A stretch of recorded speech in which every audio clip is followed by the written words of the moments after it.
ಈಗ ರಾಜ್ಯ ದೇಶ ವಿದೇಶಕ್ಕೆ ಸಂಬಂಧಪಟ್ಟ ಹಾಗಿನ ಕೆಲ ಪ್ರಮುಖ ಸುದ್ದಿಯನ್ನು ಬನ್ನಿ ಕ್ವಿಕ್ ಆಗಿ ನೋಡ್ಕೊಂಬೋಣ.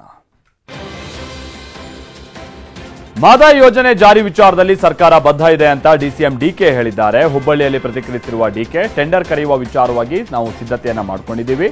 ಶೆಟ್ಟರ್ ಪ್ರಹ್ಲಾದ್ ಜೋಶಿ ಇದರ ಬಗ್ಗೆ ಗಮನ ಹರಿಸಬೇಕು. ಅವರೇ ಮೊದಲು ಇದನ್ನ ವಿಜಯೋತ್ಸವದ ರೀತಿಯಾಗಿ ಮಾಡಿದಂಥದ್ದು. ಅರಣ್ಯ ಇಲಾಖೆ ಅನುಮತಿ ಸಿಗೋ ಭರವಸೆ ಇದೆ ಅಂತಾನೂ ಹೇಳಿದ್ದಾರೆ. ಕಳೆದ ಮಂಗಳವಾರ ವರದಿ ಮಾಡ್ತಾ ಇದ್ದ ಟಿವಿ9 ಪ್ರತಿನಿಧಿ ರಂಜಿತ್ ಮೇಲೆ ಹಲ್ಲೆ ನಡೆಸಿದ್ದಂತ ನಟ ಮೋಹನ್ ಬಾಬು ಮತ್ತೊಮ್ಮೆ ಕ್ಷಮೆ ಕೇಳಿದ್ದಾರೆ. ಹೈದರಾಬಾದ್ನ ಯಶೋಧ ಆಸ್ಪತ್ರೆಗೆ ತೆರಳಿ ಟಿವಿ9 ಪ್ರತಿನಿಧಿ ರಂಜಿತ್ ಅವರನ್ನ ಭೇಟಿಯಾಗಿ ಆರೋಗ್ಯ ವಿಚಾರಿಸಿದ್ದಾರೆ. ಅಲ್ಲದೆ ಕೋಪದಿಂದ ಹಲ್ಲೆ ನಡೆಸಿದ್ದಾಗಿ ತಪ್ಪೊಪ್ಪಿಕೊಂಡಿದ್ದಾರೆ. ಮಹಾರಾಷ್ಟ್ರದ ಮಹಾಯುತಿ ಸರ್ಕಾರದ ಸಚಿವ ಸಂಪುಟ ವಿಸ್ತರಣೆಯಾಗಿದೆ. ರಾಜ್ಯಪಾಲರ ಭವನದಲ್ಲಿ ಸಚಿವರಾಗಿ ಎನ್ಸಿಪಿ ಶಾಸಕ ಹಸನ್ ಮುಷ್ರಿಫ್, ಬಿಜೆಪಿ ಶಾಸಕ ಗಿರೀಶ್ ಮಹಾಜನ್, ಶಿವಸೇನೆ ಶಾಸಕ ಗುಲಾಬ್ ರಾವ್ ಪಾಟೀಲ್ ಪ್ರಮಾಣ ವಚನವನ್ನು ಸ್ವೀಕರಿಸಿದ್ದಾರೆ.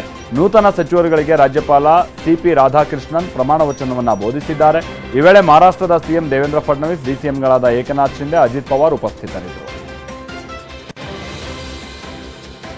ಮುಂಬರುವ ದೆಹಲಿ ವಿಧಾನಸಭಾ ಚುನಾವಣೆಗೆ ಆಮ್ ಆದ್ಮಿ ಪಕ್ಷ ಅಭ್ಯರ್ಥಿಗಳ 4ನೇ ಪಟ್ಟಿಯನ್ನು ಪ್ರಕಟಿಸಿದೆ. ಪಟ್ಟಿಯಲ್ಲಿ 38 ಅಭ್ಯರ್ಥಿಗಳ ಹೆಸರುಗಳಿದೆ. ನವದೆಹಲಿ ಕ್ಷೇತ್ರದಿಂದ ಆಪ್ ಸಂಚಾಲಕ ಅರವಿಂದ್ ಕೇಜ್ರಿವಾಲ್, ಕಲ್ಕಾಜಿ ಕ್ಷೇತ್ರದಿಂದ ಹಾಲಿ ಸಿಎಂ ಅತಿಶಿ ಕಣಕ್ಕಿಳಿಯಲಿದ್ದಾರೆ.